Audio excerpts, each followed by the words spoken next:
Bonjour et bienvenue sur la chaîne de Nantol Gobelin.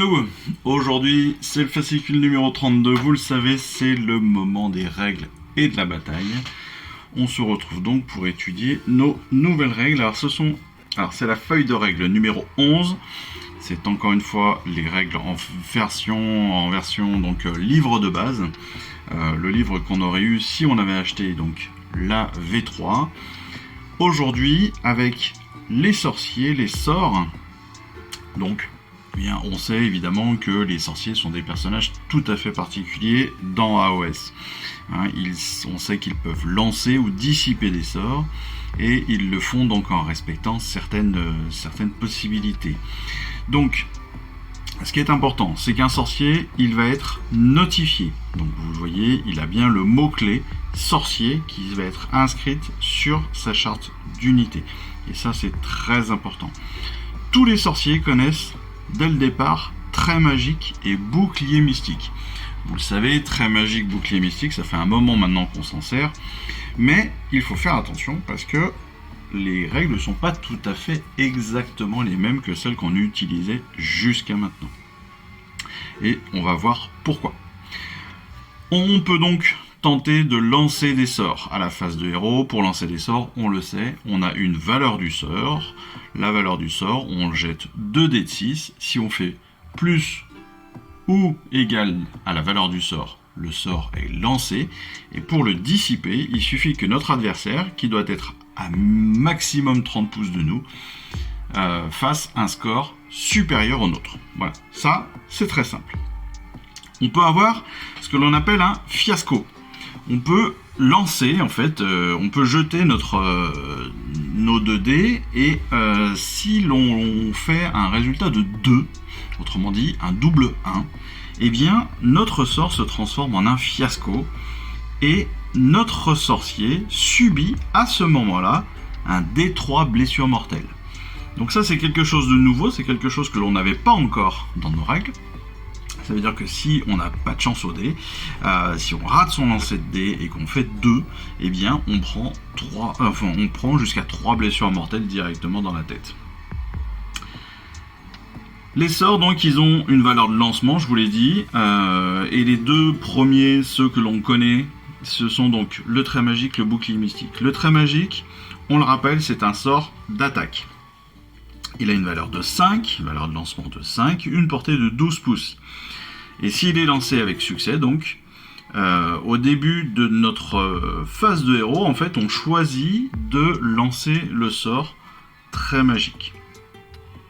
On va alors choisir une unité ennemie qui est visible et à portée du lanceur, et l'unité qui est choisie subira une blessure mortelle. Si elle est à 3 pouces du lanceur, elle subit D3 blessures mortelles au lieu de 1. Donc ça aussi, voilà, ça c'est quelque chose de nouveau, parce que c'est quelque chose qu'on n'avait pas encore.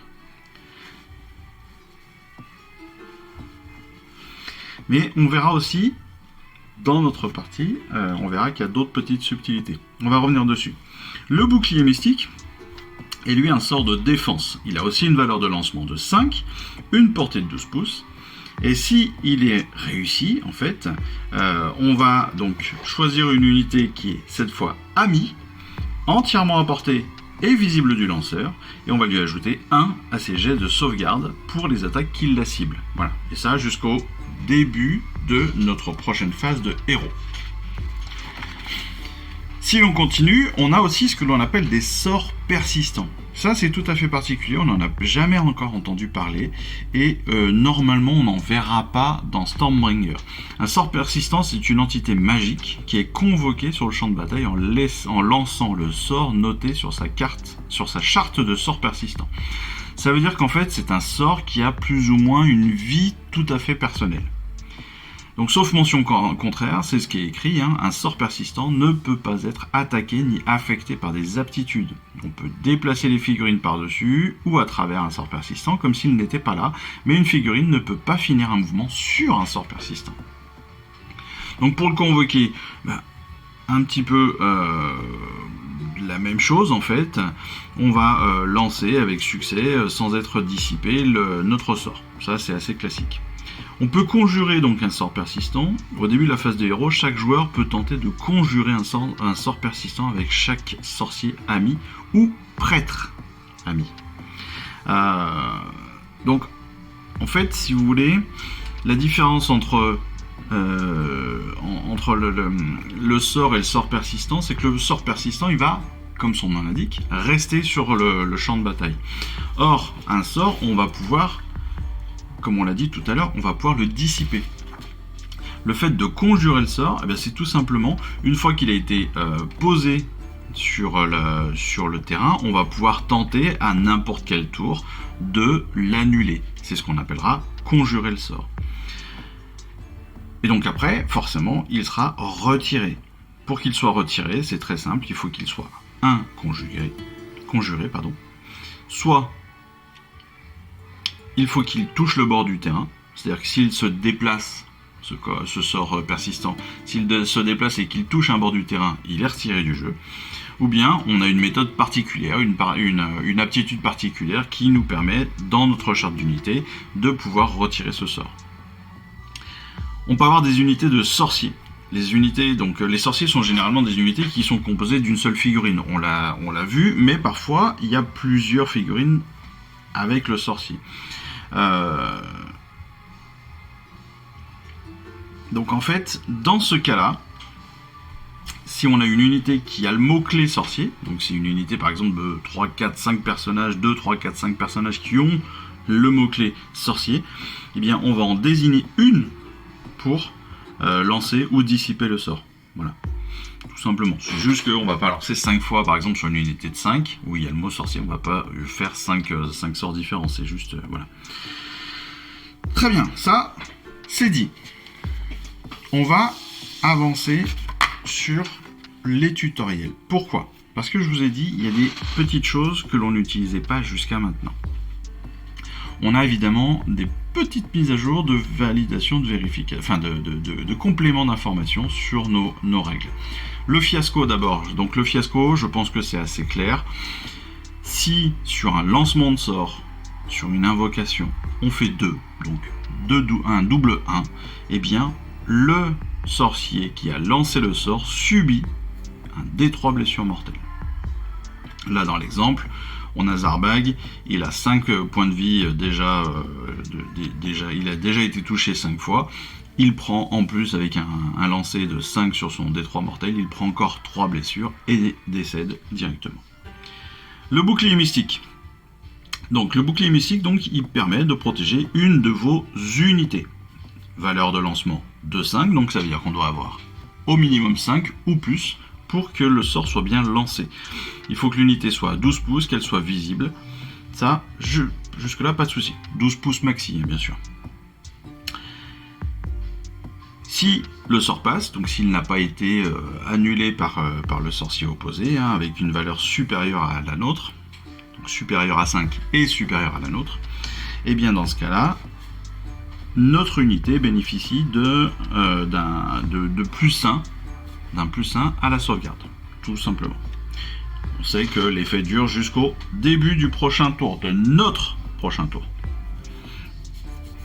On se rappelle évidemment, on nous le notifie, c'est important, qu'un jet de sauvegarde ne peut pas être modifié au-delà de plus 1. On ne peut pas multiplier ou additionner les modificateurs, en particulier les modificateurs de sauvegarde, une fois que les perforations sont appliquées. Ça veut dire quoi ? Ça veut dire que si on applique toutes les modifications de perforation, si on a plus de modifications de sauvegarde, on ne pourra pas aller au-delà des plus 1. On ne pourra pas faire malgré un moins 2 par exemple en perfo, on ne pourra pas faire un plus 3, un plus 3, plus 4, plus 5 en sauvegarde. Le trait magique. Alors le trait magique, c'est important parce qu'encore une fois, il est légèrement différent de ce que l'on a appris. Donc, on nous le dit. Les règles complètes du trait magique fonctionnent un peu différemment de la façon dont vous l'avez utilisé lors de vos batailles précédentes. Jusque-là, c'est exactement ce que je viens de dire. Vous avez désormais donc une plus grande flexibilité quant au moment ou à la manière de l'utiliser. Donc, en fait, on va avoir notre jet de lancement. Valeur de 5, pas de souci. notre opposant n'arrive pas à déjouer notre sort. Pas de problème encore une fois. Et bien ce que l'on peut faire, c'est qu'on va pouvoir déchaîner ce sort à n'importe quelle phase jusqu'à notre prochaine phase de héros. Ça veut dire quoi? Ça veut dire qu'on n'est pas obligé de la jouer tout de suite à la phase de héros. On n'est pas obligé de s'en servir tout de suite une fois qu'on a réussi le sort. Par contre, ça veut dire qu'on va pouvoir s'en servir sur n'importe quelle unité qui sera à 12 pouces de nous à un moment ou un autre de notre tour. Dans l'exemple qu'il nous le donne, le chaman vasomancien déchaîne donc trait magique au début de la phase de tir. Donc, les vindicteurs qui sont à sa portée, mais qui sont à plus de 3 pouces, subissent une blessure mortelle. Jusque-là, c'est ce que je vous avais dit tout à l'heure.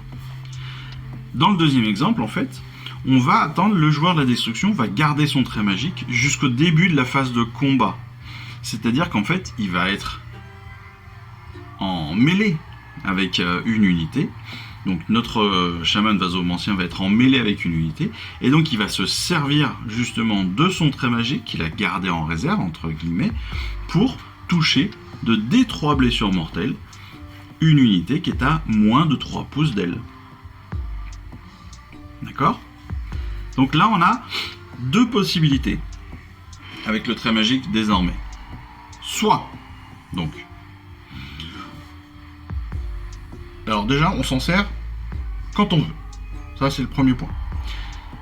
On s'en sert quand on veut. Par contre, si l'unité qu'on essaie de toucher est à plus de 3 pouces et moins de 12 pouces, d'accord? Donc on a notre, on va dire notre personnage qui est ici. Si on est à plus de 3 pouces, moins de 12 pouces, donc dans cet écart-là, on va être une blessure mortelle. Si l'unité qu'on va attaquer est à moins de 3 pouces de nous, c'est un D3 blessure mortelle. Donc là déjà ça change pas mal de choses pour le trait magique, ce qui fait qu'il est un peu moins performant peut-être, mais comme on peut le lancer à n'importe quel moment, et que c'est nous qui choisissons à quel moment on va le lancer, il peut être hyper stratégique. Tout simplement. Dernier élément, ça ne veut rien dire. Dernier élément de la semaine en termes de règles, c'est évidemment la charte d'unité des archeurs Lune-Clan. Nos nouvelles figurines, les archeurs, donc ont une blessure de 1, un mouvement de 5, une sauvegarde de 6+, et une bravoure à 4. Les archeurs Lune-Clan se regroupent en grandes bandes qui font pleuvoir des flèches empennées de noir sur l'ennemi. Ils criblent leurs victimes de traits avant d'encercler les survivants et de les poignarder cruellement. Leur mettre des petits coups de poignard comme ça. Tac, tac, tac, tac. Donc, il faut savoir que sur les archeurs Lune-Clan, on peut avoir jusqu'à 3 figurines sur les 20 que représente notre unité, qui peuvent donc porter des filets barbelés. Ça, c'est le premier point. De plus, dans cette unité, on peut avoir un champion qui va avoir une caractéristique, un de plus d'attaque, d'accord? Il va avoir une attaque de plus avec son arc, pas avec son quai-gorge ni avec son filet barbelé, mais avec son arc. Autrement dit, il va pouvoir lancer 2 flèches plutôt qu'une. On va avoir aussi un porte-étendard. Le porte-étendard, on va pouvoir avoir un porte-étendard, pardon. C'est donc une figurine de cette unité sur 20. C'est une sur 20 qui peut être porte-étendard, peut être porte-icône de la mauvaise lune en fait. Et il ajoute 1 au jet de sauvegarde pour les attaques d'armes à projectiles qui ciblent l'unité des archeurs Lune-Clan. On peut avoir aussi un musicien. Le musicien, lui, c'est donc une figurine sur 20 là aussi, qui peut être donc un sonneur de gong. Et il ajoute 1 au jet de course pour l'unité, si cette unité inclut un musicien. Après, on a 2 aptitudes. Les 2 aptitudes, c'est d'abord rétière. Les rétières, c'est pour les filets barbelés. On va soustraire 1 au jet de touche pour les attaques des unités ennemies tant qu'elles sont à 1 pouce d'une ou plusieurs unités amies qui incluent une ou plusieurs figurines armées de filets barbelés. Ça veut dire quoi? Ça veut dire que si vous êtes à 1 pouce de votre adversaire, en mêlée quoi, si vous êtes en mêlée, que vous avez un rétière, un personnage avec un filet, eh bien, l'unité ennemie qui va venir vous attaquer, elle va soustraire, en fait, elle va soustraire 1 à ses jets de touche. Autrement dit, il lui faudra 1 de plus pour toucher. Dernière aptitude, c'est le paxon de flèche. Le paxon de flèche, en fait, c'est on va ajouter 1 à la caractéristique d'attaque des arcs Lune Clan tant qu'elle compte 10 figurines ou plus. Alors, c'est pas extraordinaire, mais ça fait une attaque de plus. Donc, en plus du champion, d'accord, on va avoir une attaque de plus avec les arcs tant que l'unité d'archer comporte au moins 10 figurines. Ça veut dire que lorsqu'on a nos 20 figurines de base, on va lancer 22 dés. Donc 20 pour les archers, 1 de plus pour le champion et 1 de plus du fait du paxon. On revient sur le tutoriel de la charte d'unité, bien évidemment. Les figurines d'état-major, donc le champion. Champion, donc qui fait une attaque supplémentaire avec son arc. Le musicien, il ajoute 1 au jet de course pour les archers. Pardon. Et le porte-étendard, lui, il va permettre d'être légèrement plus résistante aux armes de projectiles, vu qu'il va nous rajouter 1 à la sauvegarde. Les rétières, on l'a vu, rendent votre unité d'archer plus résistante au corps à corps en donnant 1 au jet de touche des unités ennemies proches, donc à 1 pouce. Là, on l'a vu, donc on a des vindicteurs qui sont en face des archers, on a des rétières.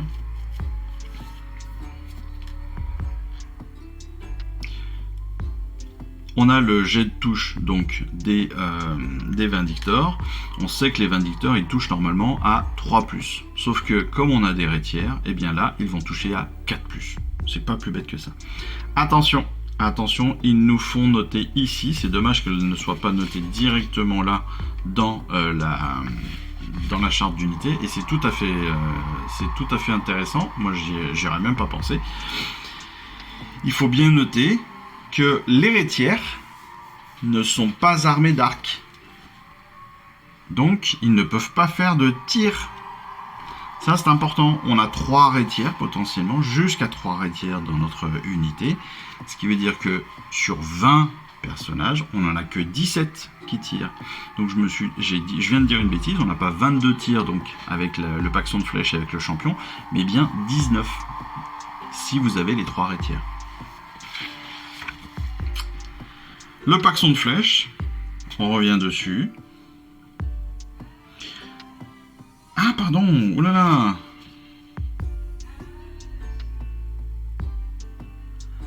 Oh pardon, le paxon de flèche est encore mieux, j'ai oublié, je me suis trompé aussi. Donc double erreur, parfait. Le paxon de flèche, très intéressant en fin de compte. Même si, bon il faut le dire, les archers sont pas les mecs les plus puissants du monde. Il n'y a pas de modification de perfo, ils font qu'un seul dégât, ils touchent à 4 et blessent à 5. Donc, je pense qu'il y a moyen, il va falloir les aider. Mais bon, peu importe. Le paxon de flèche peut être intéressant. Pourquoi ? Le paxon de flèche en fait permet de doubler le nombre d'attaques lorsque l'unité compte 10 figurines ou plus. Cela et en plus ça s'applique aussi aux attaques effectuées grâce à déchaîner les enfers, et charger les archers devient donc plutôt périlleux. Et oui, avec paxon de flèche vous allez tirer donc 17 plus 1 plus 1 si vous avez les 20 figurines, dont 3 archers, dont 3 rétières. Vous allez tirer donc 17 flèches, plus 1 pour le champion, plus 1 pour plus 1 pour le champion. Ce qui fait déjà donc 18 flèches. Et en fait, le paxon de flèche va doubler cette attaque. C'est énorme, c'est énorme. Et pareil, avec l'aptitude de commandement de déchaîner les enfers. Donc ça, c'est plutôt pas dégueulasse. Bon, on a fait le passage sur toutes les règles. On va maintenant passer donc à la bataille rangée numéro 12 qui s'appelle Ténèbres fuligineuses. Ce qui n'est pas forcément très facile à dire. Donc ténèbres fuligineuses. On se retrouve tout de suite sur le champ de bataille avec toutes nos petites bestioles. A tout de suite.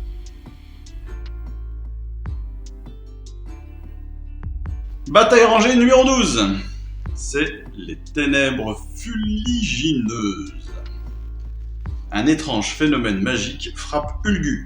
Une obscurité insondable s'est abattue sur le front, et même les éternels, à la vue magique, ou les villes à l'œil affûté, échouent à le percer. Pire encore, les ténèbres semblent douées d'une vie propre et pourraient être le résultat d'un sort lancé par l'un des démons de l'ombre d'Ulgu. Les armées de l'ordre de la destruction doivent combattre dans ce brouillard magique. Pour les commandants, les plus habiles, c'est l'occasion de dissimuler des troupes et d'avancer sans être vus. Mais pour les imprudents, la mort rôde dans la brume.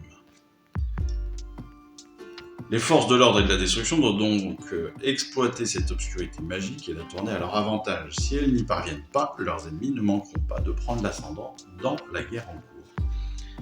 Pour l'ordre, les éternels de leur âge ne sont pas étrangers au péril magique. Les maîtres tacticiens de Sigmar élaborent déjà des moyens de tourner les ténèbres à leurs avantages, tandis que les éternels les plus agressifs veulent les dissiper avec leurs armes chargées d'éclairs.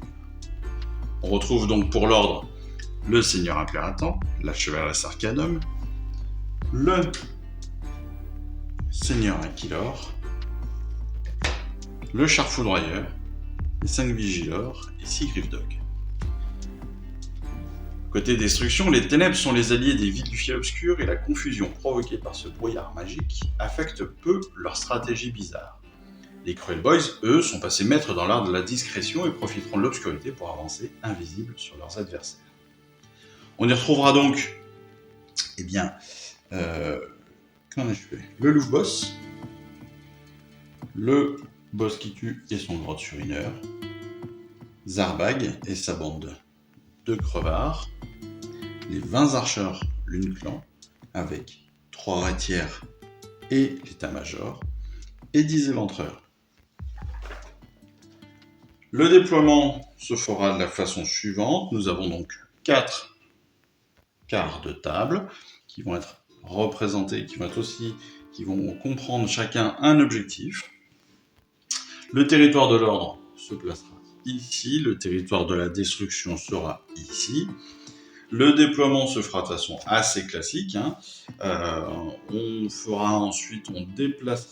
y placera donc les différents décors de l'antre primitif, un petit peu comme à chaque fois.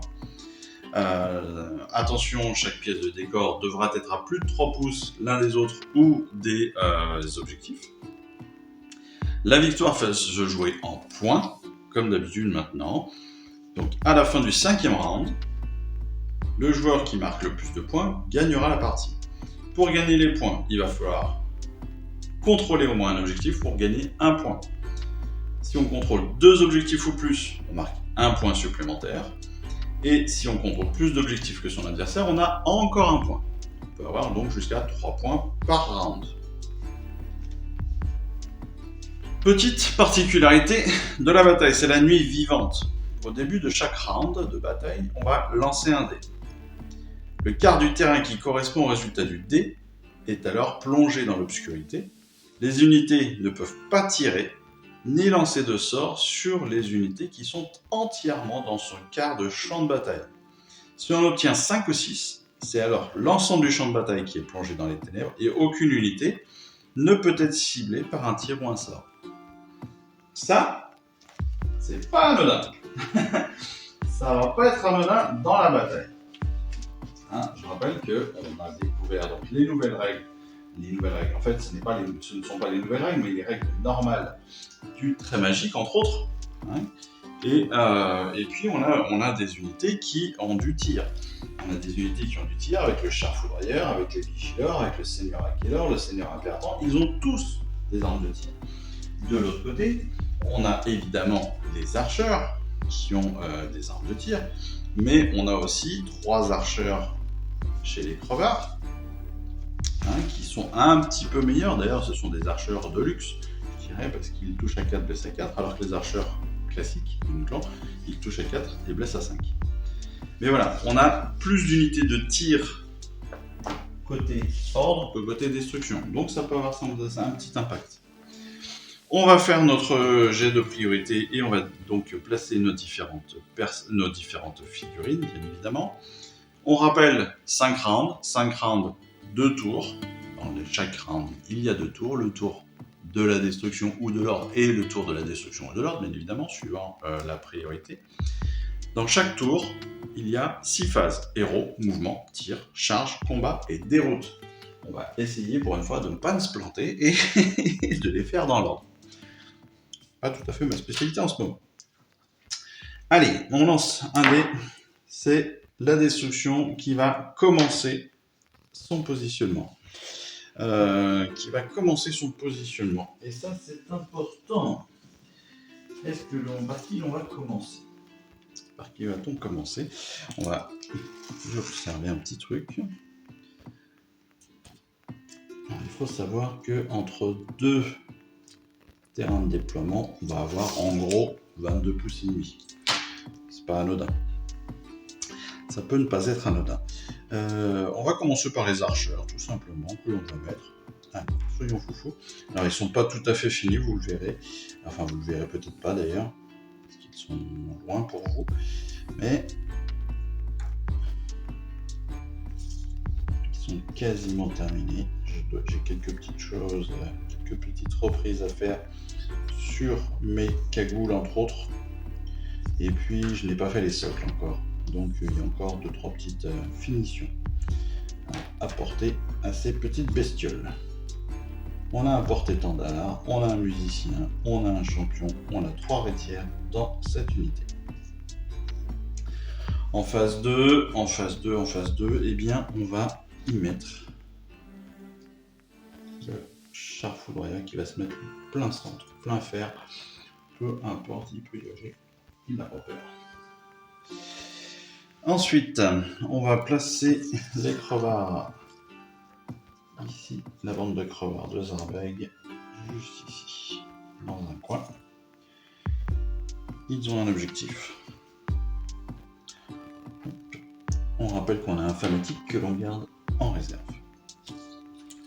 On va placer le Seigneur Aquilor juste ici, plein centre aussi.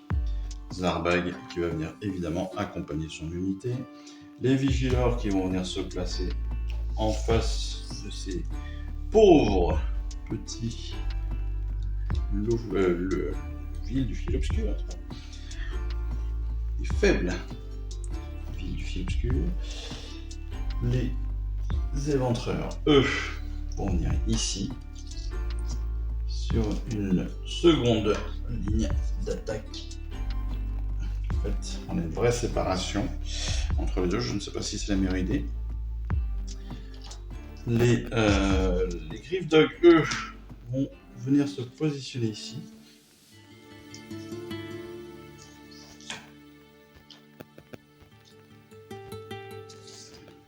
Ça sent l'attaque rapide un peu. Hein. Je suis en train de me dire que c'est un petit peu voyant. C'est pas grave. Mon Louvre Boss va venir plein.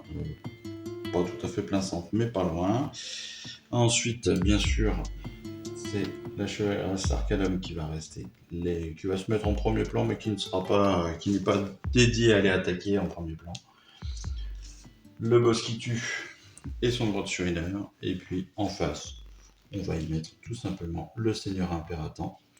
Alors, oui, on pourrait me dire pourquoi est-ce que je mets tout à la limite du terrain? Pourquoi est-ce que je profite pas justement de cet espace pour préserver dans un premier temps?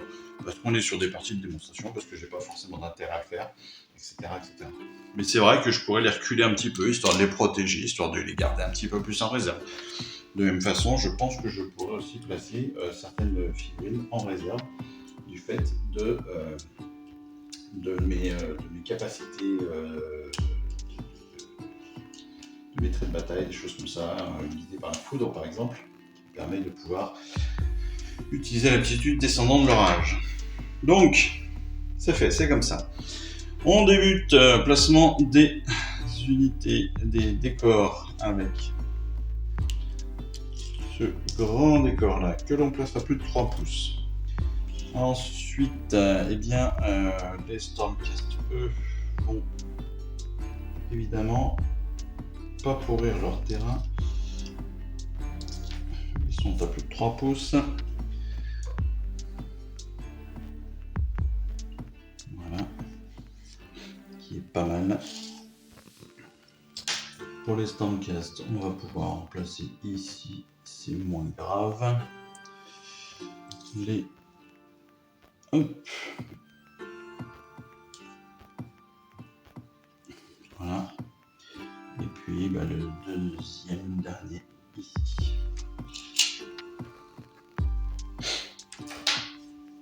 Donc ce sont les villes du fil obscur qui ont l'initiative pour l'instant. C'est à eux de se prononcer sur la première opportunité.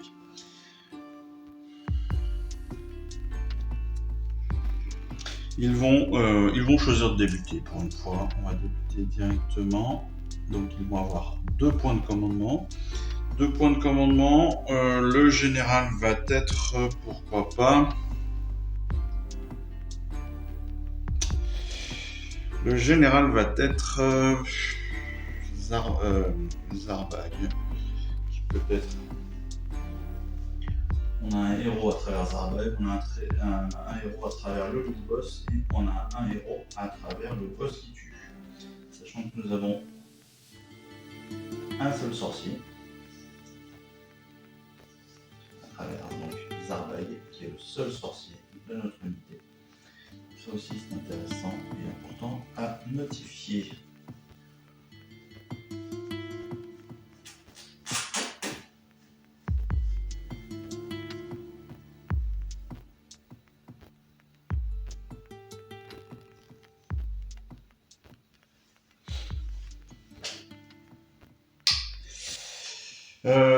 Je pense qu'on va mettre le général sur le boss qui tue, parce que c'est peut-être lui qui est le plus résistant de tous.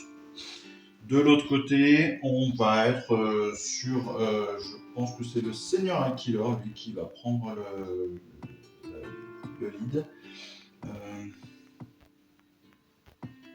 Parce qu'il me paraît lui aussi assez badass, honnêtement. Et je pense qu'il est presque plus fort que le Seigneur Impératant. Il a un petit point de blessure supplémentaire, ce qui est toujours intéressant. Il a un gros déplacement. Et je trouve qu'en plus la figure est plutôt classe. Donc même si j'aime beaucoup le Seigneur Impératant, le général sera le Seigneur Aquilor. On est au tour numéro 1.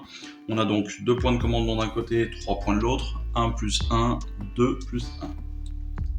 Je rappelle pas les règles, vous le suivez à chaque fois, chaque bataille. Allez, on va débuter avec notre phase de héros, bien évidemment.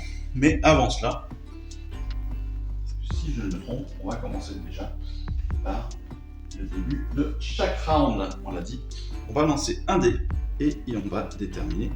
On va lancer d'ailleurs un dé orange, comme ça va changer. Et on va déterminer sur quelle zone on sera dans le noir complet.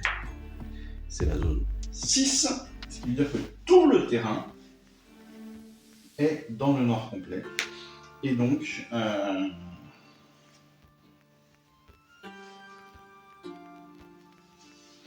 tout le terrain est dans le noir complet. Aucun tir, aucun sort ne peuvent être tirés, ne peuvent être invoqués à ce round. Et donc, sachant cela, eh bien, le ville du fil obscur va peut-être annuler cette attaque.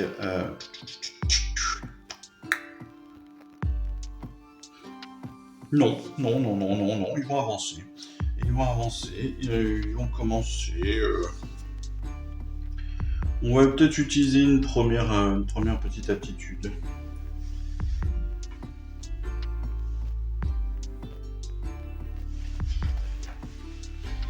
On va utiliser une attaque en règle, je pense, mais pour l'instant on ne le sait pas encore. On va le garder, sachant que je vois c'est une petite aptitude supplémentaire sur l'attaque en règle. Ça c'est intéressant.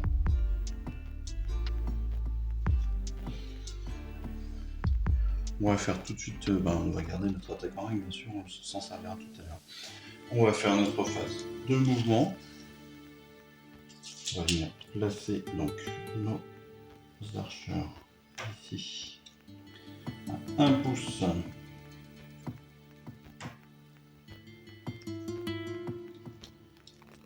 Voilà, on va rapprocher tout le monde, tout ce petit monde là. Juste derrière, donc, l'élément de terrain.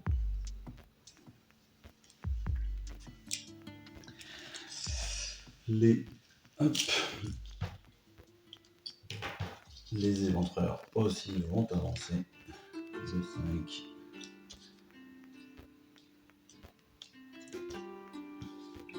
Ils sont bien sûr en contrôle de cet objectif. Le boss qui tue lui aussi avec son droit sur 1 heure. Le loup boss va avancer que d'un petit point, voilà, sans plus.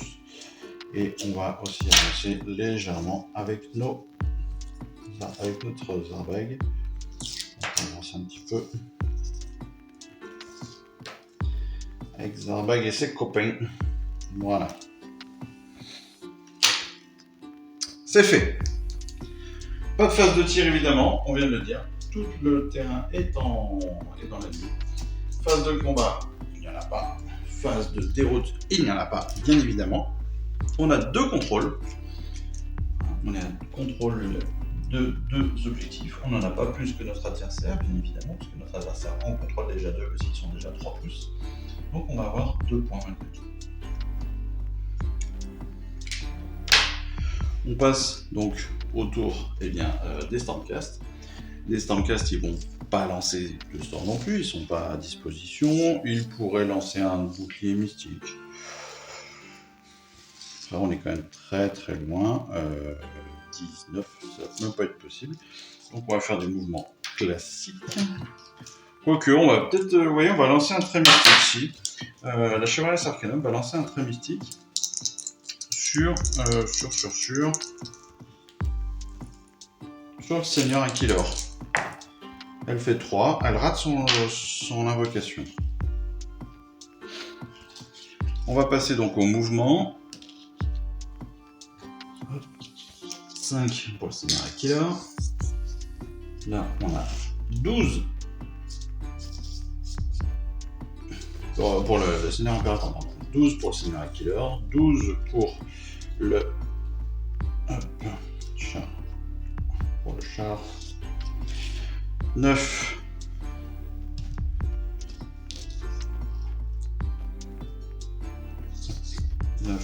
pour les griffes de l'œil. Jusque là, tout va bien.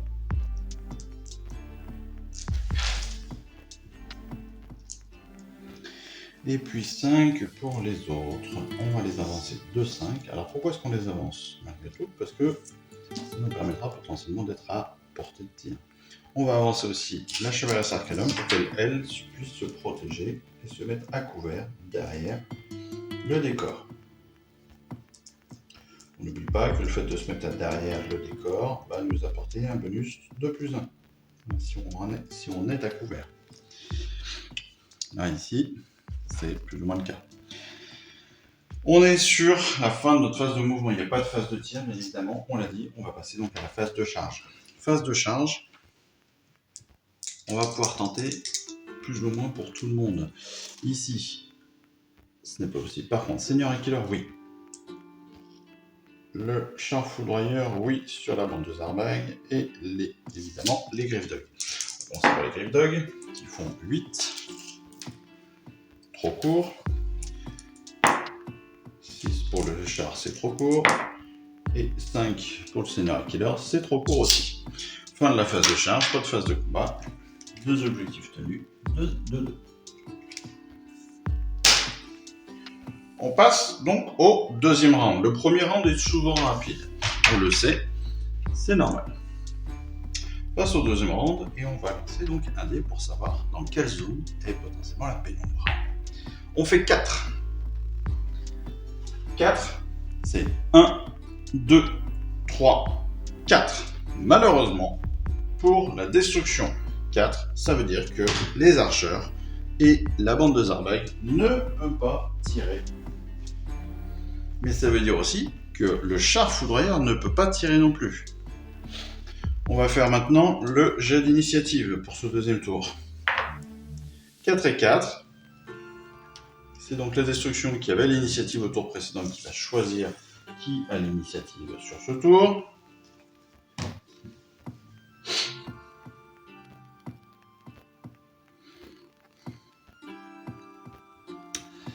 En l'occurrence, ils vont prendre l'initiative. Ils vont prendre l'initiative pour la simple et bonne raison que là, on a une possibilité pour les éventuels mosquitus de venir attaquer le Seigneur Aquilon. Par contre, on va débuter donc par la phase de héros. Phase de héros, on rappelle que l'on n'a qu'un seul sorcier, César Beg. Et que là, il ne peut pas lancer de sorts. Donc ce qu'ils vont faire, c'est qu'il va lui reculer de 5. Hop, hop, hop. Il va reculer de 5 avec sa bande. Les archers vont aussi reculer de 5. Voire... après, ils ne peuvent pas combattre. Ils peuvent combattre, ils peuvent répondre, mais pas attaquer. Donc ils vont simplement reculer de 5. En gros, ils vont revenir à leur position initiale. Ils sont toujours en contrôle, hein, bien évidemment, de ce point d'objectif. Pour la simple et bonne raison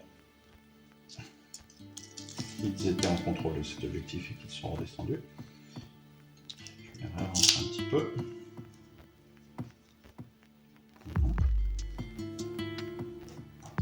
Pour respecter mes 5 de mouvement. Par contre, nos éventreurs et nos mosquitus, eux, vont avancer. On arrive ici à 5.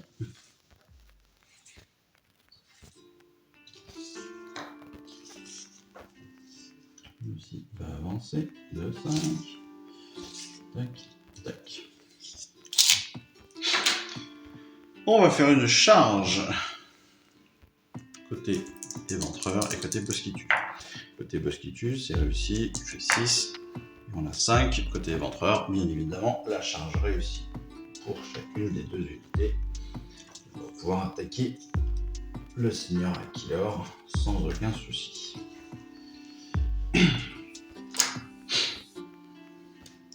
Alors, attaquer le Seigneur Aquilor, ça peut avoir un double intérêt évidemment pour la destruction, parce que comme c'est le général de l'armée, ça peut permettre d'enlever un point de commandement au Stormcast. Et puis, techniquement, c'est aussi un gros personnage qui pourrait sauter assez rapidement. Donc, on passe maintenant sur la phase de combat. Sur la phase de combat, on va débuter, bien évidemment, avec...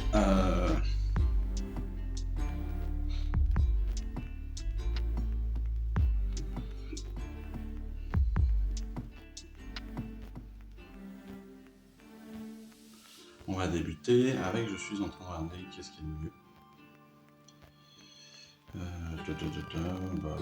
On va débuter avec les éventreurs, bien évidemment. Hein. On a 21 tirs. Et on a potentiellement la tactique qui intimide. Hein. Ah non, non, je peux pas parce que ça c'est un héros.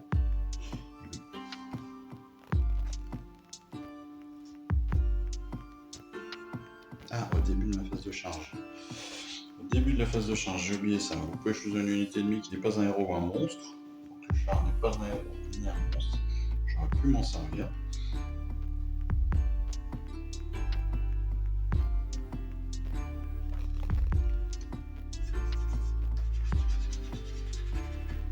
Peu importe. Donc, on va passer à l'attaque. Pour l'attaque de nos éventreurs, on va avoir 21 dés. 21 dés, c'est-à-dire 2 attaques chacun, plus évidemment une pour le champion. Qui touche à 4, blesse à 4, et on les arme frottées de venin. C'est-à-dire que sur un 6 à la touche, on est sur des blessures mortelles. Alors, on a 1, 2, 3, 4 blessures mortelles déjà. On touche 3, maintenant 4, 5, là, non, on a 5 touches supplémentaires. Statistique pas terrible. 5 touches supplémentaires, on blesse à 4. On fait 4 blessures supplémentaires en plus des 4 blessures mortelles. Donc on a 4 sauvegardes à faire. Sauvegarde à 3+, il n'y a pas de modification de perforation. On a 3 blessures qui passent et une qui est sauvegardée. Ce qui veut dire qu'on a déjà 7 touches, 7 blessures, 7 blessures. Notre seigneur Aquilor qui a 8 points de vie, survie de justesse. 2, 4, 6, 7. Mais c'est justement au tour du seigneur Aquilor de répondre. Et le seigneur Aquilor, il a pas mal d'attaques. Déjà, il a une première attaque à 3 attaques. Il touche à 3, blesse à 3. Il fait une touche contre le boss qui tue, bien sûr, parce que les autres l'ont déjà attaqué. Le boss qui tue pourrait le tuer. Il blesse à 3, il fait une blessure. Perfo 2 -1. Le boss qui tue a une sauvegarde à 3+, ça fait 4+ avec le -1. Il rate, il prend une blessure. Il prend 2 blessures, pardon. Ça commence bien. Deuxième attaque, 2D, 3+, 3+, -1. 2 touches. Une est cassée. Une blessure. Sauvegarde, donc il y a 4+, vu la modification de perso. Fait 1, ça fait 2 blessures supplémentaires. On est à 4. Dernière attaque du seigneur Aquilor. 3 attaques, touche à 3, blesse à 3, perfo de -2 cette fois-ci. Touche à 3, donc une touche, blesse à 3, une blessure. Perfo de -2, ça veut dire qu'il faut faire un 5 pour le boss qui tue. Il fait 1, il prend une blessure supplémentaire. Il a donc 5 blessures au total. Et c'est justement au boss qui tue et son Großschöner de prendre l'attaque. Alors, le boss qui tue, il a 4 dés d'attaque, touche à 3, blesse à 3, il a les armes côté de venin, donc sur un 6 à la touche. Il a un 6 à la touche, une blessure mortelle, on va s'arrêter là, 2, 4, 6, 7. Et la 8e qui fait sortir directement le seigneur Aquilor.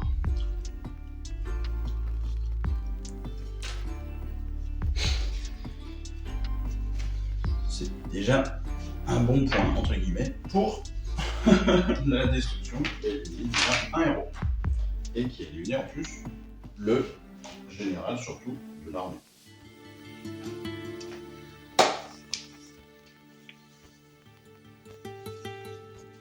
Pas de déroute, évidemment. Donc, on passe au tour numéro 2 des Stormcast. Avant ça, on va compter le nombre de points pour la destruction, qui est toujours à 2. Parce qu'ils contrôlent toujours 2 objectifs. Ils ne sont pas encore assez près de 7 objectifs, pour les éventreurs et le boss qui tue, pour récupérer le contrôle. C'est au tour des Stormcast. On rappelle que la zone ici est en pénombre, et donc on ne peut pas tirer ou on ne peut pas lancer de sort. Mais, ce qui est intéressant, c'est les vigileurs. Les vigileurs qui potentiellement, eux, sont peut-être à portée de tir. Non, pas encore. Donc il y a peut-être quelque chose à faire pour les vigileurs pour se rapprocher. Tant qu'ils n'abordent et tant qu'ils ne rentrent pas sur cette zone, ils ne pourront tirer eux. On passe donc à la phase de héros. Phase de héros, eh bien on est là à distance. Est-ce qu'on est à distance de tir? Oui, on est aussi à distance pour un trait magique. Donc la chevaleresque Arcanum va tenter un trait magique sur le boss qui tue. Elle fait 9. Le boss qui est à moins de 30 pouces, le Zarbag, pardon, qui est à moins de 30 pouces, va tenter. Elle fait 8, pardon, 5 et 3, ça fait 8, ça fait pas 9. Tenter d'or. Oh, 12. Le sort est dissipé. Heureusement, parce que le trait magique aurait pu tuer le boss qui tue. On va passer donc à la phase de mouvement maintenant. Phase de mouvement, et bien évidemment, toutes ces petites unités-là vont essayer d'avancer. 9 pour les Griffdog. Intéressant pour les Griffdog parce qu'ils vont potentiellement arriver très prochainement en charge et pouvoir attaquer. 12 pour le char foudroyeur. Char foudroyeur que j'aurais dû faire bouger avant. Ce n'est pas grave. Qui ne peut pas tirer, qui ne peut potentiellement pas charger, parce qu'il ne va pas pouvoir passer comme ça. 5. 5 pour les vigileurs. Le cheval à Sarcalum qui va rester à sa place. Le seigneur impératant, lui, va tenter d'aller défendre son objectif en allant se taper dessus. Très bien. Phase de tir. Oui, on a une possibilité de tir avec notre seigneur impératant ici et nos vigileurs ici. Le seigneur impératant qui va commencer. Il a un D6 sur le nombre d'attaques, 2 attaques. Touche à 3, blesse à 3, et il va tenter de toucher les éventreurs parce qu'il est en contact rapproché. Il fait 2 x 2, il fallait 3, ça ne passe pas. Les vigileurs, ils ont une attaque chacun, ils ont 2 attaques chacun avec leurs arcs, 2, 4, 5, ce qui nous fait 10 attaques. Plus une pour le champion. Donc 11 dés, touche à 3, blesse à 3, on va attaquer les crevards de Zarbug. Touche à 3, on a 9 touches. Blesse à 3.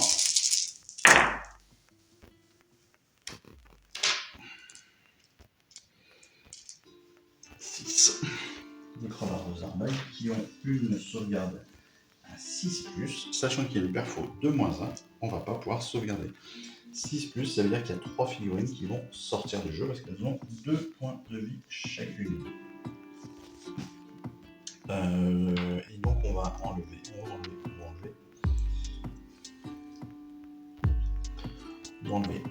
un archer, 2 archers, 3 archers. On passe maintenant à la phase de charge. Phase de charge, le seigneur impératant est déjà en contact. Les Griffdogs vont pouvoir tenter de charger contre une autre unité, 5+. Pas de contact possible. Je vais quand même vérifier en termes de mouvement. J'ai un petit doute.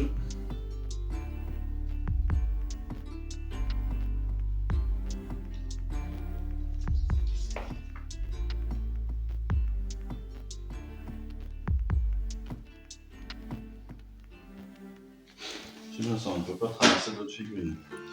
Donc les Griffdogs n'ayant pas réussi leur charge, le char foudroyeur ne pourra pas réussir, ne peut pas faire de charge non plus. Donc on va passer juste au combat du seigneur impératant. Seigneur impératant, donc lui il est contre les éventreurs. Il a d'abord 4 attaques, il touche à 3, blesse à 3. Parfait, il touche à 3, il blesse à 3, il fait 2 blessures. 2 blessures, avec une perfo de -1. Les éventreurs ont une sauvegarde à 5, il faut faire 2-6. Pas 2-6, ils prennent 4 blessures. Donc il y a 2 figurines qui sont retirées du jeu.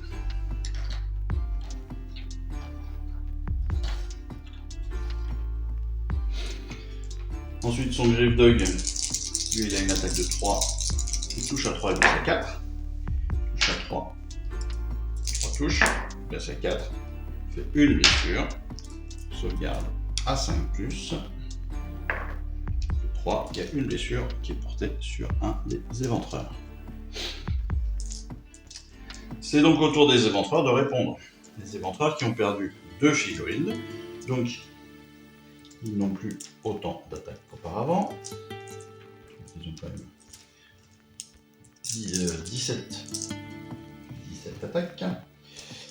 Moi je suis à 20. 3, 6, 9, 12. 17, c'est comme ça. Il touche à 4, blesse à 4 et on à 6 les armes côté de venin. Sur la touche, bien sûr, comme toujours. Alors, 2, 3, 4, 5 blessures mortelles. 2, 3, 4, là j'en ai vu une, mais je ne sais plus ce que c'était, ce n'est pas grave. 5 blessures mortelles et 4 touches. Il baisse à 4, 2 blessures supplémentaires. sauvegarde à 3+, pour le seigneur impératant, qui fait 6 et 4, qui sauvegarde sans problème, mais qui prend quand même 5 blessures. On passe maintenant sur la phase de déroute. Phase de déroute, eh bien, on a 2 déroutes, 2 jets de déroute, 2 tests de déroute à faire. Un pour les éventreurs, parce qu'ils ont perdu 2 figurines. Donc on va lancer un dé, ils font 6. 6 plus 2, ça fait 8. Ils ont une bravoure à 5, ça veut dire qu'ils perdent encore 3 figurines.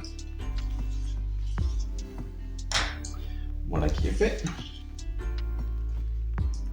Deuxième test de bravoure, c'est Zarbag. C'est les creveurs de Zarbag qui eux ont une bravoure de 5. Ils ont perdu 3 figurines. Ils font 6, 6 et 3, 9. Au T de 5, ça fait encore 4 figurines qui sortent du jeu. Et donc, l'unité sort du jeu. Ouais. On a juste notre fanatique qui revient de la réserve, qui apparaît comme par magie, comme c'est dit dans la règle. Bien, c'est la fin du round numéro 2. Fin du round numéro 2, l'ordre possède 2 objectifs. On va faire donc un jet. On va d'abord faire le jet pour connaître où est l'obscurité. 6. L'obscurité est de nouveau sur l'ensemble du terrain, ce qui veut dire que de nouveau nos archers ne pourront pas attaquer. De nouveau Zarbag ne pourra pas lancer de sort. De nouveau la chevaleresse Arcanum ne pourra pas non plus lancer de sort. Les archers et le char foudroyeur ne pourra pas non plus lancer d'armes à distance. Jet de priorité sur ce tour numéro 3, 1 et 1, c'est encore l'ordre qu'il va choisir.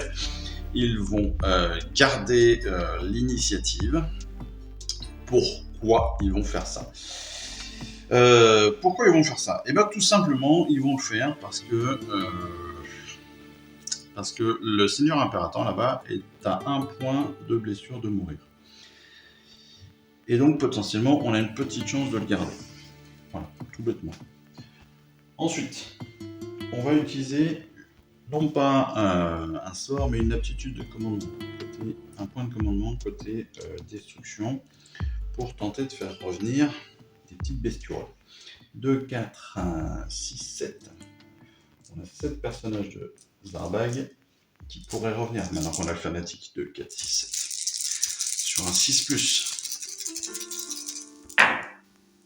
On en a un qui va revenir. C'est déjà pas mal. C'est déjà pas mal. Côté éventreur, là-bas, on en a perdu 5. Est-ce qu'on l'utilise un autre point ? Je ne peux pas utiliser de point pour l'instant. Parce que on ne peut pas utiliser de point parce qu'on est normalement à moins de 3 pouces du seigneur impératant. Donc, il va falloir qu'on trouve un truc à faire, là, les gars. Ça va être un petit peu compliqué. On va se prendre une bonne dérouille là si ça continue. Je réfléchis. On va partir directement évidemment sur la phase de héros. Sur la phase de héros, on ne peut pas lancer de sort. On a potentiellement des aptitudes de comment lancer, mais ça on le verra juste après. On va déplacer nos figurines. Voilà, on va arriver ici et ici.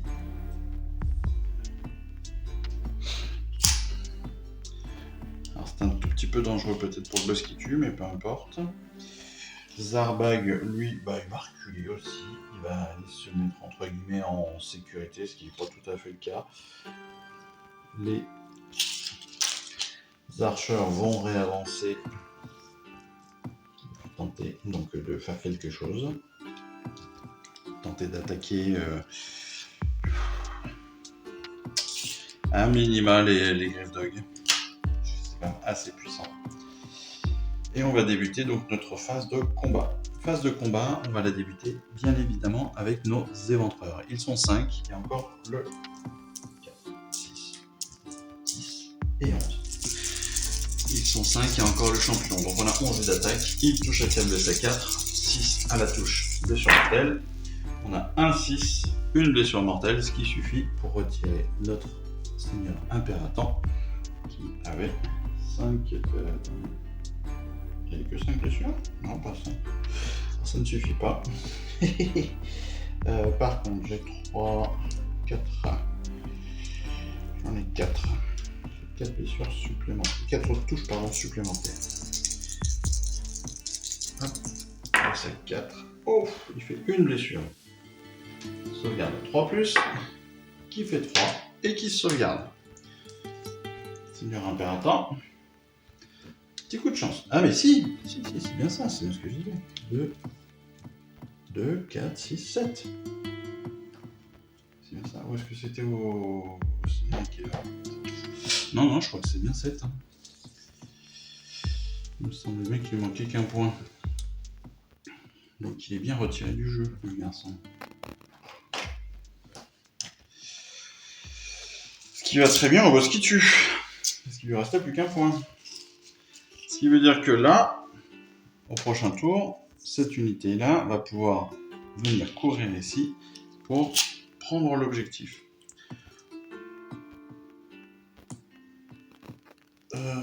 J'ai fait le combat rapproché là, mais j'ai pas fait la charge là.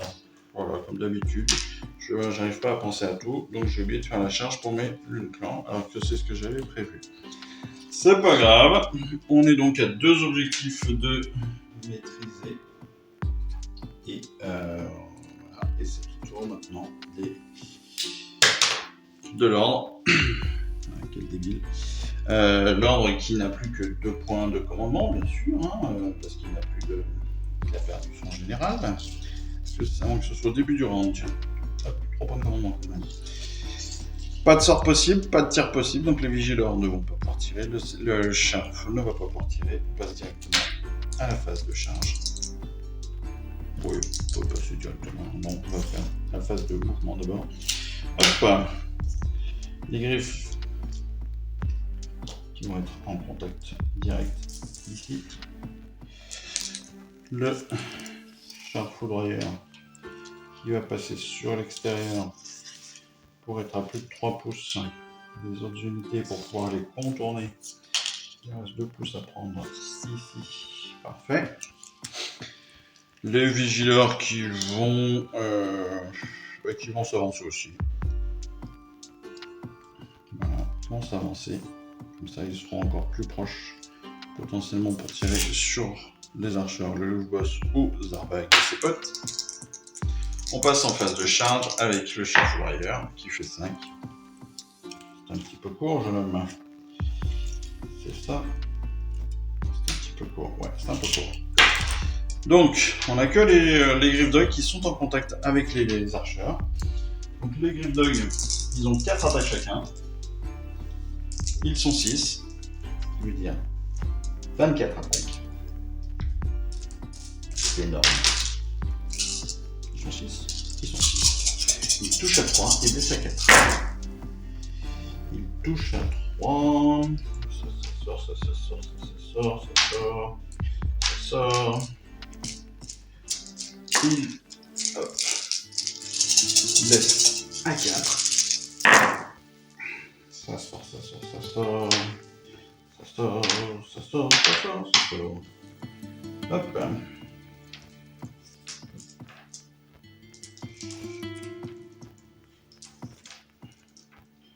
Donc on a 6 attaques qui sont passées. Ces 6 attaques vont potentiellement faire 6 dégâts, mais d'abord on a une petite sauvegarde à faire. 2, 4, 6. Et les archers, ils ont une sauvegarde qui est à 6. Pas facile. Pas de 6, on a 6 personnages qui sont retirés du jeu.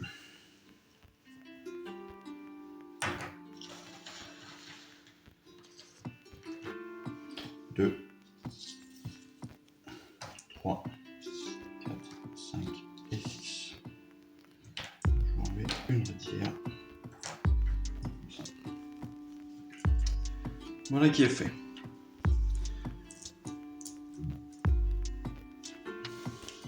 Et comme on connaît la règle, nos Griffdogs vont aussi utiliser leur aptitude de repli en se reculant de 6 pouces pour se protéger d'une prochaine attaque. C'est la fin du tour. C'est la fin du tour. On a donc un jet de déroute à faire pour les archers qui ont une bravoure de 4. Donc ils ont perdu 6 figurines de toute façon. Voilà. Ils ont fait 1 plus 6. On est à 7. Bravoure de 4. On va retirer encore 3 figurines. On va retirer 2 archers et 1 prêtière. On passe au tour numéro... C'est le tour numéro 4. On va passer au tour numéro 4. D'abord, on a le nombre de points aussi pour l'ordre, qui cette fois-ci est à 2. Là aussi. On va lancer le dé pour savoir où est notre pénombre. 5. La pénombre est de nouveau sur l'ensemble du terrain. Pas de chance toujours pour les archers qui n'ont pas eu une possibilité de tir depuis le début. C'est quand même con d'avoir une nouvelle unité toute belle, toute neuve et de ne pas pouvoir s'en servir. Mais bon, peu importe. Phase de héros. Eh bien, phase de héros. Attendez, on va d'abord lancer un jet d'initiative. 1 et 1. C'est encore la destruction qui va avoir l'initiative. Qui va pouvoir la prendre. En l'occurrence, ils vont la prendre. Ils ont 2 points de commandement. On va utiliser des points. Potentiellement. On a un sorcier qui ne peut pas tirer. On ne peut pas lancer de sort. On ne peut faire que des points de commandement, des trucs comme cela. Donc on va tenter, côté éventreur, de récupérer du petit monde. Avec 5 personnages d'or. On aurait pu tenter de récupérer 2, 4, 6, 8, 9. 9. Est-ce que ça vaudrait pas plus le coup?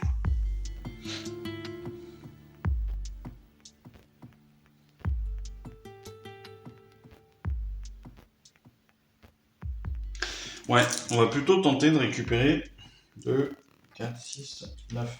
On va tenter de récupérer plutôt de faire un ralliement sur les archers. Sur des 6, pas 1. Super. Magnifique. Magnifique. On va passer sur une phase de mouvement. Phase de mouvement, eh bien, on a notre... Ici. Notre autre personnage. Ensuite, Zarbeg, qui va aussi avancer. Oui, on va avancer là. Nos archers vont venir ici contre les Griffdog. On est en combat rapproché contre les Griffdog. Pour s'offrir l'opportunité de taper. Et de faire du mal aux Griffdog. Côté, hop, là. Côté éventreur, on va utiliser l'option de courir. Donc on va lancer un dé supplémentaire. On fait 6, donc on va pouvoir avancer de 11 pouces. Voilà, jusqu'à 11 pouces, ce qui fait qu'on va arriver sur l'objectif. Et on va tenir un nouvel objectif. Le boss qui tue, lui, va utiliser un point de commandement pour récupérer un petit peu de vie. Pour cela, donc, il a la guérison héroïque.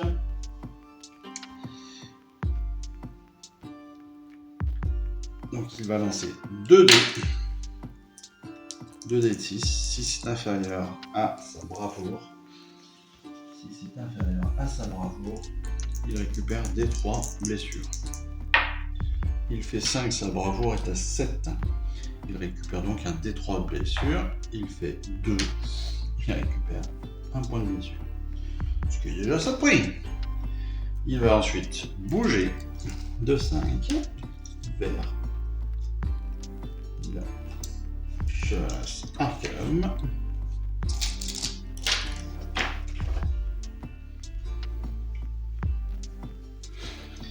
Et Et on va passer donc à la phase de charge. Phase de charge déjà.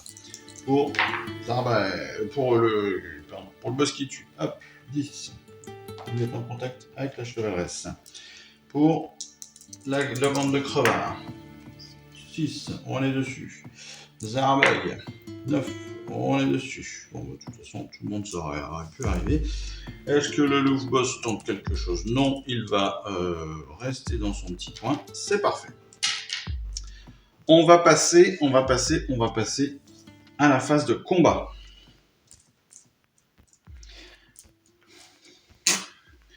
Pour la phase de combat, on va tenter quelque chose. Voilà. Le boss qui tue va tenter d'attaquer en premier. Pourquoi? Parce qu'il lui reste plus que 2 points de vie.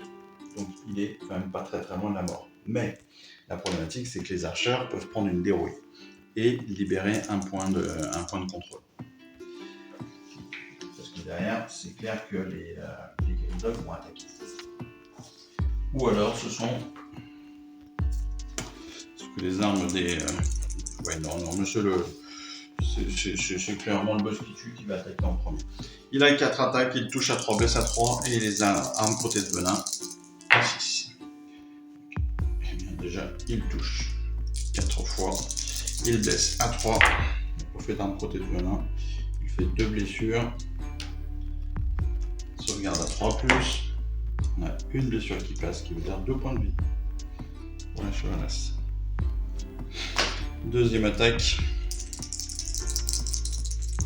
Touche à 4, blesse à 4, un petit peu là bien sûr, hop, on a une blessure, pas de touche, pas de blessure, pas de dégâts, pas de chance.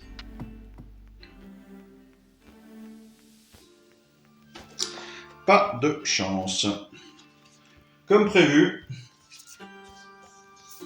eh bien les Grimdogs vont se faire plaisir. 24 attaques.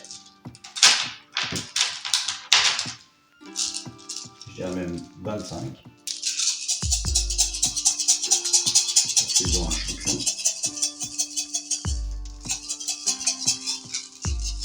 Il touche à 3.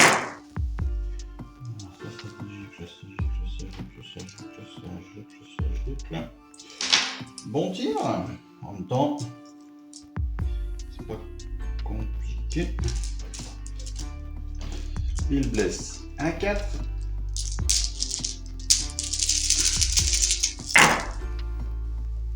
On arrive.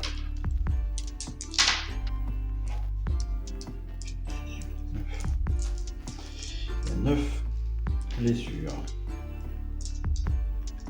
9 blessures. Contre les archers.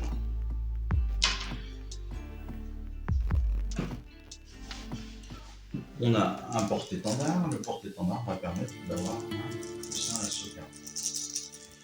2, 4, 6, 8, 9. On sauvegarde donc à 5+, déjà.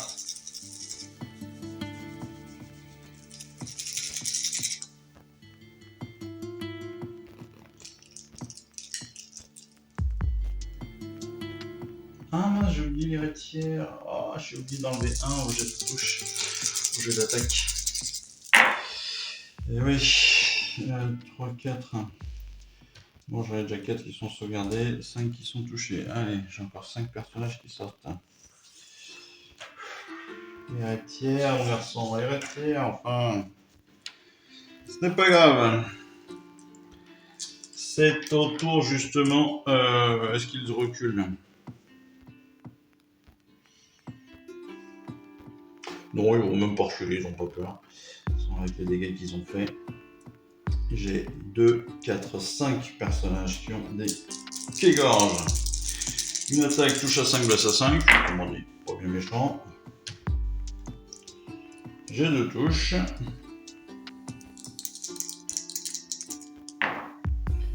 Et j'ai 2 blessures quand même. Pas si mal. Sauvegarde à 3+ pour les pas de sauvegarde, pardon. 2 touches, ça fait un éliminé. J'ai une retière, donc un filet barbelé qui a 3 attaques. Il touche à 4, blesse à 5. Ok, super. À 5. il ne fait pas de blessure. Super.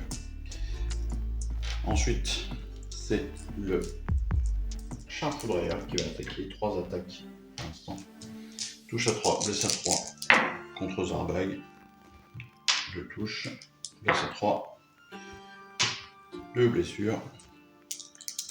Perfo de moins 1, Zarbag est une sauvegarde à 6. Perfo de moins 1, il ne peut même pas sauvegarder, il perd déjà direct 2 points. Hop, 2 points de vie contre Zarbag. Deuxième attaque, 6 dés. Les griffes destriers, touche à 3. Blesse à 3. 2 touches. 2 blessures. 2 dégâts. Toc. Il ne reste plus qu'un point de vie à Zarbag. C'est au tour justement de Zarbag, de son fanatique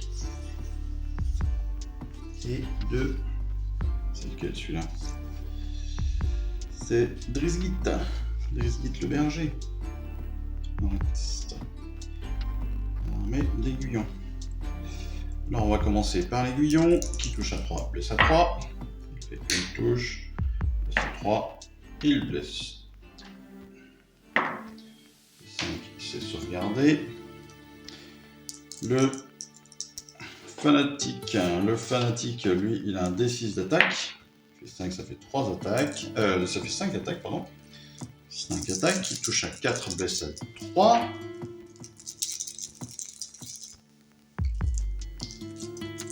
Ah, il avait...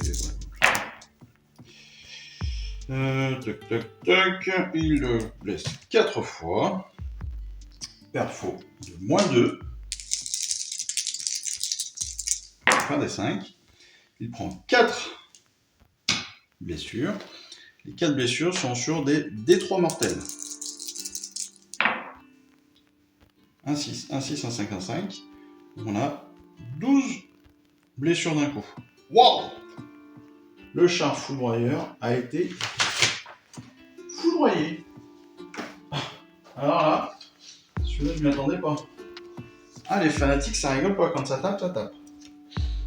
Allez, sortez du jeu, monsieur. Waouh! Alors là, je ne m'y attendais pas du tout. Je m'y attendais pas du tout. Ah, c'était violent. C'était très très très violent. C'était... Ah oui, une violence en mesure là. On est maintenant sur une phase de déroute. Sur la phase de déroute, on a perdu, je ne sais même plus combien. On en avait 9 là, 2, 4, 6, 8, 9, 2, 4, 5. Phase de déroute, on a 5 personnages.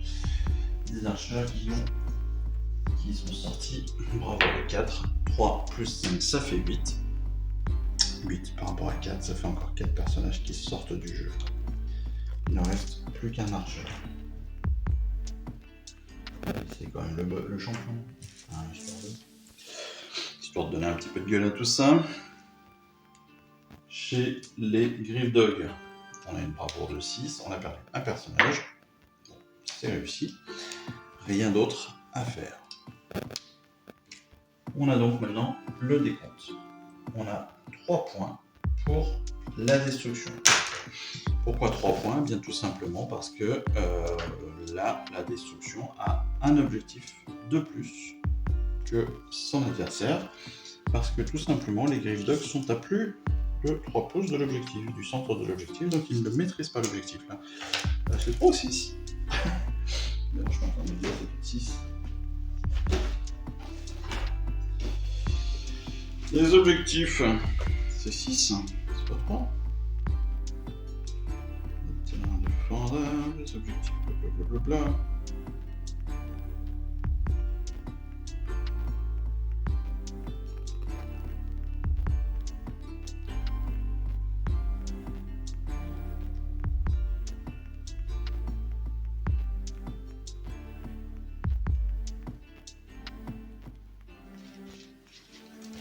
Oui, donc il y a 2 points. C'est 6. Et là, clairement, il y a plus de balèze. À 6 pouces. 6 pouces de l'objectif, on a donc 5 plus 2, 7, contre 5. Donc, ce sont maintenant les... C'est l'ordre qui maîtrise cet objectif. Les deux autres sont maîtrisés par la destruction. Ça c'est fait. C'est bon. Ça c'est bon. Ça c'est bon. Parfait. Le Brabag n'a pas attaqué et l'autre il a raté. Très bien, donc on passe à l'ordre. Toujours pas de possibilité de tir. Donc, hop, on passe directement en phase de mouvement. Phase de mouvement qui va se résumer très rapidement par, hop là, voilà, un rapprochement ici. Les vigileurs qui vont même pas avancer, on va rester tranquillou. On va rester là tranquillou parce que y a des combats quand même qui sont à gérer. On va débuter par le combat entre le Chevaleresque Arcanum et le boss qui tue. Le Chevaleresque, elle a 3 attaques. Elle touche à 3, blesse à 4. Elle fait 2 touches. Elle blesse à 4. Elle fait une blessure. Perfo de -1. 6. 6, ce qui veut dire que c'est sauvegardé pour le boss qui tue sans aucun souci. C'est donc au boss qui tue, potentiellement, attaquer, ou bien aux 2 archers. Quoi, aux 2. Si, aux 2. Ah si, il y a encore 2 archers. Il me semble que j'en avais plus qu'un. Aux 2 archers. On va plutôt... Oui, on va faire les archers, parce que, en fait, le boss qui tue n'a pas d'intérêt à attaquer de suite. Voilà. Donc les archers, il y a le champion avec un quai-gorge et son porte-étendard. Une touche à 5, blesse à 5. Ils font une touche, 2 touches, pardon, avec un 5 et un 6. Ils font une blessure. Ce qui est sauvegardé sans aucun souci. Il n'y a pas de sauvegarde, donc il y a une blessure. Pardon, sur un grave dog. C'est au tour des Griff Dog, ils sont maintenant 5, donc ils ont 20 dés d'attaque. Voilà. 20 dés d'attaque, et ils touchent à 3, ils blessent à 4.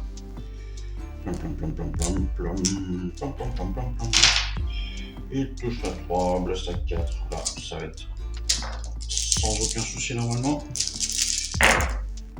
Hop.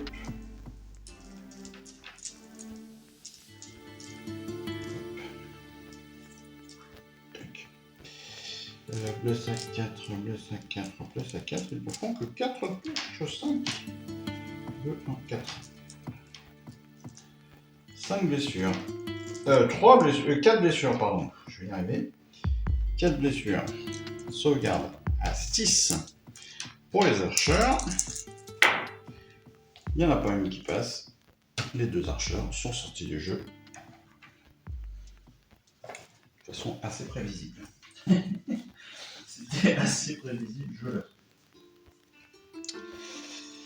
On passe maintenant au boss qui tue.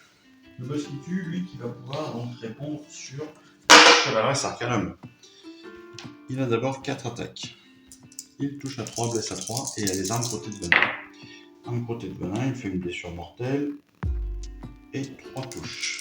Il blesse à 3, il fait 2 nouvelles blessures.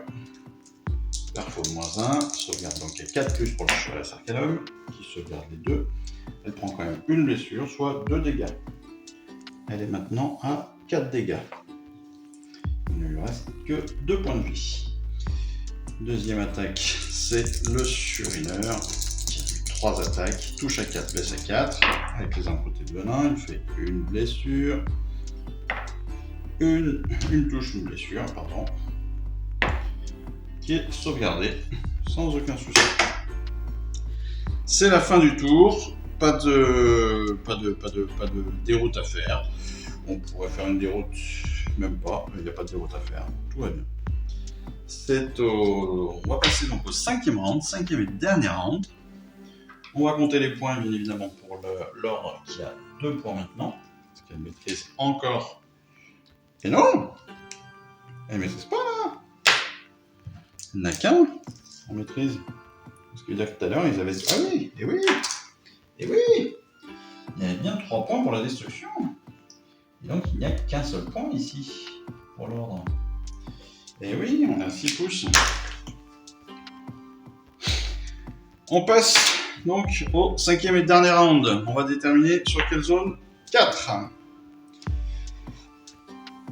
Sur cette zone-là, pas de possibilité ni de tir, ni de sort. Toujours pas. Pour les vigileurs, toujours pas. Donc pour les... pour Zarbag. Je me pose une question.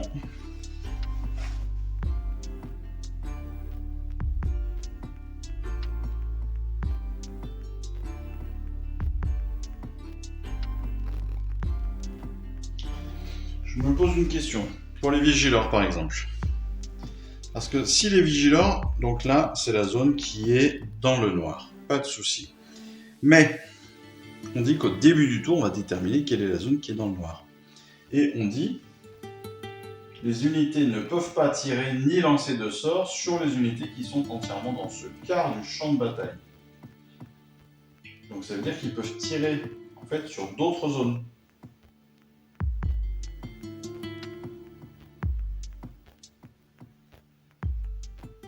Ok, je n'avais rien compris en fait. En fait, depuis le début, j'aurais pu tirer. Et oui, et oui. Bon, j'ai fait une énorme erreur. J'aurais pu tirer depuis le début avec mes archeurs. Et je me suis en fait empêché de tirer. Voilà, c'est n'importe quoi. Je suis un gros débile. Ça mériterait presque de refaire la partie, mais tant pis. Voilà. Bah, vous saurez qu'il faut bien lire les règles, encore une fois. Bien lire les consignes. Voilà. J'ai perdu tous mes archers pour rien. Je m'en suis pas servi pour rien. Je suis dégoûté.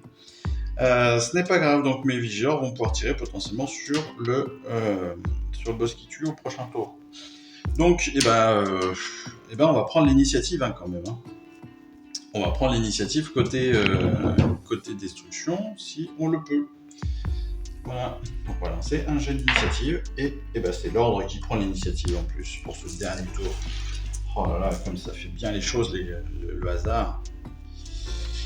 Pour cette initiative, est-ce qu'ils vont le prendre? Bien sûr qu'ils vont le prendre. La chevalerie Arcanum va pouvoir lancer un sort, parce qu'elle est de son côté. Elle va pouvoir lancer un sort, s'il passe, il va faire un gros dégât de 3, donc il va tuer le boss qui tue. On va commencer par ça. Elle fait 7. Est-ce que Zarbag, qui lui, il ne peut pas lancer de sort, mais est-ce qu'il peut anticiper? On ne sait pas. Et oui, on ne sait pas. Bon, on va tenter, malgré tout, vu qu'on ne sait pas. Si on ne sait pas, on peut. Voilà, c'est la règle. Bon, il fait 2 de toute façon. Donc, ce qui veut dire que non seulement il fait 2, il est en fiasco, des 3 blessures mortelles. Il prend 2 blessures mortelles, il lui restait plus qu'un point de vie, il est sorti. Allez hop, comme ça c'est réglé. Il n'y a qu'à pas tenter. Je fais la totale. Ensuite, donc on a des 3 blessures mortelles sur le boss qui prend 2 blessures. Il en avait 4. Il a 6 points de vie. C'est pas de chance. Mais il peut tenter. Il a une aptitude qui s'appelle retenez. Donc il va lancer un dé pour chacune de ses blessures. Sur 1 et 5, c'est le grotte sur une heure qui prend. Sur 6, tout est annulé. Il fait 6. La première est annulée. Il fait 1. C'est le grotte sur une heure qui prend, qui dégage. Mais la blessure est annulée sur le boss qui tue. Donc il n'est pas mort. C'est pas mal. Tac. Que va-t-on faire? Eh bien...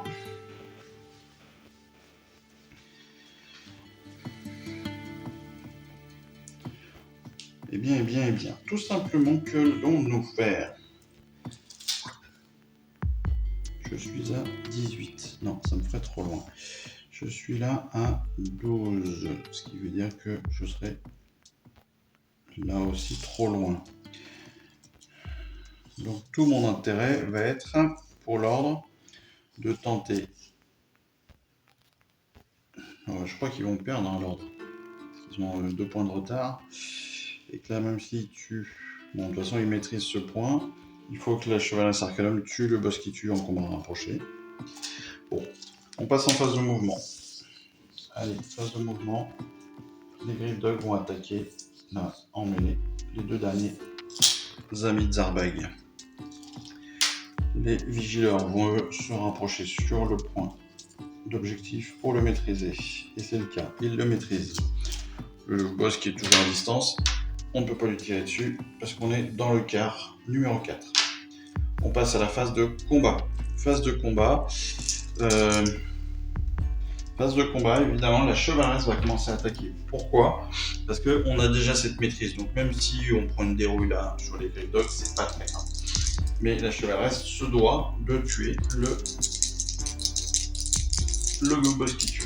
Donc elle a 3 attaques, elle touche à 3, blesse à 4. Elle touche à 3, elle fait 2 touches, blesse à 4, elle fait une blessure. Elle a une perfo de -1, le boss qui tue a une sauvegarde de 3, il fait 6 et il sauvegarde, il se sauvegarde. On est maintenant aux 2 crevards. Les 2 crevards, donc on a le fanatique et on a dit donc Drizgit. Drizgit, qui va commencer, parce que c'est le moins fort des deux, il a 2 attaques. Il touche à 3, blesse à 3. Il fait une touche, il blesse à 3. Il fait une blessure. Il a une perfo de -1. Il fait un 4. Bon, 6, c'est sauvegardé, pas de souci. Le fanatique, lui, il a des 6 attaques. Il fait 4, donc il a donc 4 attaques. Il touche à 4, blesse à 3. Il fait 3 touches. Il blesse à 3. Il fait 2 blessures. 2 blessures. Perfo de -2, donc il faut faire des 5 pour sauvegarder. Pas de sauvegarde. Et là, on est en D3 blessures mortelles. Il fait 2 et 4, ce qui nous fait 3 blessures. 3 blessures, ça veut dire que 2 Griff Dogs sont retirés du jeu. C'est pas mal joué pour les 2. C'est pas mal joué pour les 2. Par contre, notre fanatique, mine de rien, Snark sur Tong, il a 2 points de vie comme tout le monde. C'est un fanatique, mais il a 2 points de vie. Ok, donc là maintenant, on va passer donc au combat des Griff Dogs. Les Griff Dogs, ils ont 4 attaques chacun. Là, ils sont encore 3. Et il y a encore l'alpha, donc 13 attaques. Il touche à 3, blesse à 4. Touche à 3. Hop. Et il blesse à 4. On en reste encore. 4, 6. Il y a 6 touches, 6 blessures. 6 blessures, sauvegarde à 6. 2, 4, 6. Sauvegarde à 6, elle fait mal. Hein. Franchement.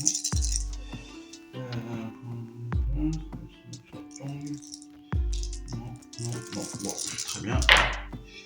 On a une. Hop, les 2 sont retirés du jeu.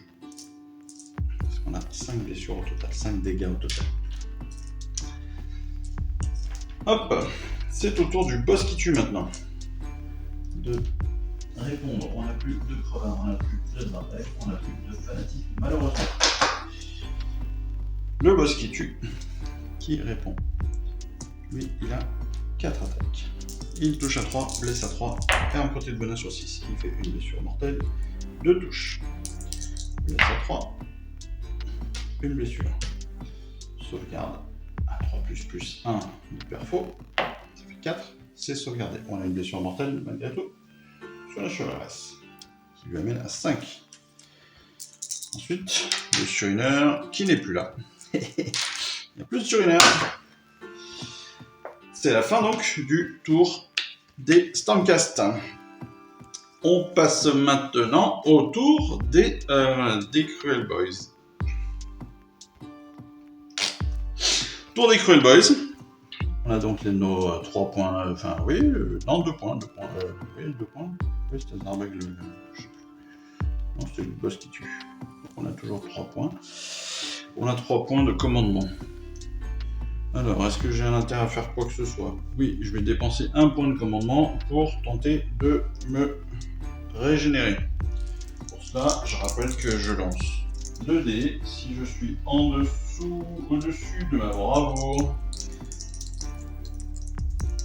inférieur ou égal à ma bravoure, le boss qui tue à 7. Inférieur ou égal, je fais 8. Pas de chance. C'est nul. Ah, c'est nul cette fois-ci. Ce n'est pas grave. Je vais me donner, comme je suis le héros, je vais me donner un deuxième point.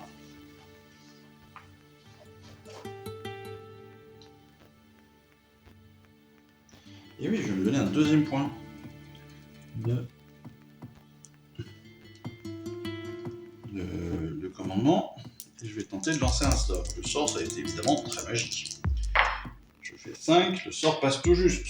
Est-ce que la chevalasse va répondre? Elle fait 5 aussi. Mon sort passe. Je fais 4, je fais 2 blessures. 2, 4, 5. Ça amène à 7. La chevalasse arcanum sort du jeu. Je maîtrise maintenant 3 objectifs sur le terrain. C'est la fin de mon tour. C'est la fin de mon tour. Est-ce que je peux faire autre chose? Il me reste 1 point de commandement. Eh bien, je vais tenter, avec ce dernier point de commandement, de faire revenir quelques éventreurs au cas où. Pas grand intérêt, mais c'est pour rigoler. Voilà, j'en fais revenir 2.